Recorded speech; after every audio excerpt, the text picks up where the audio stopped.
জয় নিতাই, রাধে রাধে। জয় নিতাই। শ্রীমদ্ ভাগবত থেকে দশম স্কন্ধে জরাসন্ধকে বধ করবার সে সংক্ষিপ্ত। জরাসন্ধকে বধ করবার পরে ভগবান শ্রীকৃষ্ণ, জরাসন্ধ যে রাজাদের বন্দী করে রেখেছিলেন সেই রাজাদের ভগবান শ্রীকৃষ্ণ তাদের মুক্তি দিল। সে তখন ভগবান শ্রীকৃষ্ণকে সেই রাজারা তারা কৃষ্ণের স্তুতি করছেন। শ্রীকৃষ্ণের স্তুতি করে বিনয় সহকারে নিবেদন করল সেই রাজারা যারা কারাগারে বন্দী ছিলেন। সেই আস্বাদন আমরা একটুখানি সবাই মিলে করি। হে দেবেশ্বর, আপনি শরণাগতের সকল দুঃখ ভয় হরণ করে থাকেন।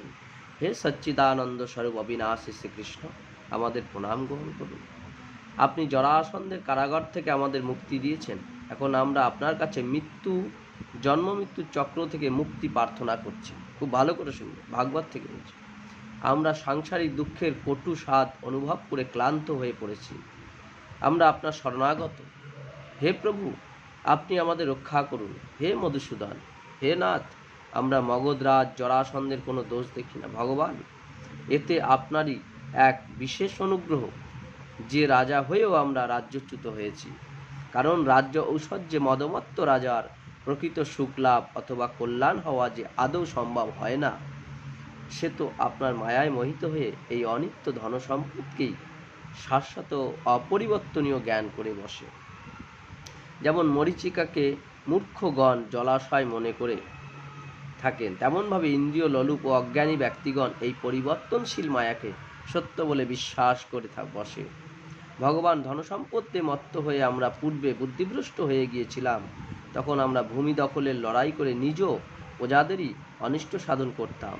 বস্তুত আমরা মাত্রাতিরিক্ত ও নিষ্ঠুর আচরণে যুক্ত ছিলাম। সেই নিষ্ঠুর কার্যে তখন আমরা এত ব্যস্ত যে ভুলেই গিয়েছিলাম মৃত্যুরূপে আপনি আমাদের শিয়রে অপেক্ষাবান রয়েছেন। আমরা অসংযত হয়ে পড়েছিলাম। হে সচ্চিদানন্দ স্বরূপ শ্রীকৃষ্ণ, কালের গতি বিচিত্র ও দুরন্ত।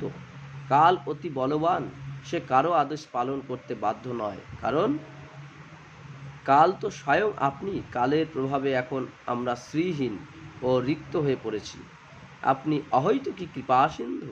আপনার কৃপায় আমাদের অহংকার চূর্ণ বিচূর্ণ হয়ে গেছে। এখন আমরা আপনার শ্রীপাদ পদ্মের সেবক। হে বিভু, এই মানবদেহে দিন দিন ক্ষীণ হয়ে যেতে থাকে তাকে দেখে তো রোগের জন্মভূমি আখ্যা দেওয়াই শ্রেয়। মানবদেহকে বলা হয়েছে, তাকে তো রোগের জন্মভূমি আখ্যা দেওয়াই শ্রেয়। তাই এই মানবদেহের দ্বারাই রাজ্যভোগ করবার স্পৃহা আর আমাদের নেই। কারণ আমরা বুঝতে পেরেছি যে তা মরীচিকার জলসম, সর্বত্রভাবে মিথ্যা। কেবল তাই নয়, কর্মফলের মৃত্যুর পর যে স্বর্গপ্রাপ্তির কথা বলা হয়েছে, আমাদের তা কামনা নেই। আমরা বুঝতে পেরেছি যে তা অন্তঃসার শূন্য, কেবল শুনতেই সুমধুর। তাহলে এখানে বলেছেন যে মৃত্যুর পর যে কর্মফল অনুযায়ী স্বর্গ লাভ করে অনেকে, সেটাও কিন্তু এরা কামনা করছে না। এরা শুনতেই সার শূন্য।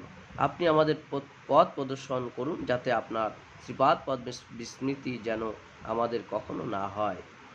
আমরা তার অক্ষয় স্মৃতি ধারণ করতে চাই। তার জন্য আমাদের যদি অন্য জনিতে জন্মগ্রহণ করতে হয়, তাও আমরা স্বীকার করে নেব।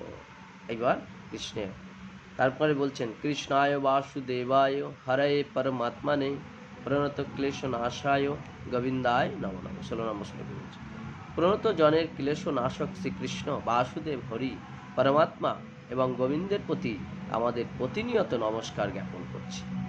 এইভাবে তারা খুব সুন্দরভাবে ভগবানের আস্বাদন করেছেন, খুব সুন্দরভাবে স্তুতি করেছেন ভগবানের। তাই প্রত্যেক জনা ভগবান শ্রীহরির প্রতি এই কৃপা নেওয়া দরকার। কারণ ভগবান শ্রীহরি হচ্ছেন করুণার সিন্ধু। তিনি জয় নিতাই, রাধে রাধে।